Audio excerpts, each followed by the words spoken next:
創業嘅第一個步驟，好多人都會以為我應該先揾一個產品，或者揾一個服務，又或者我應該先揾流量，又或者我應該先揾客戶啊。其實通通都唔係。你發現好多創業者有產品，但係佢賣唔到出去；佢有流量，但係佢轉化唔到啊。佢甚至乎有客戶啦，但係佢唔能夠將呢個客戶嚟護到，令到佢嘅業績可以持續穩定咁樣增長。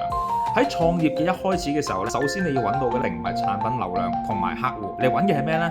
就係揾到你自己內心非常之強嘅願力。你有幾想去做好一件事嘅嗰種願力啊？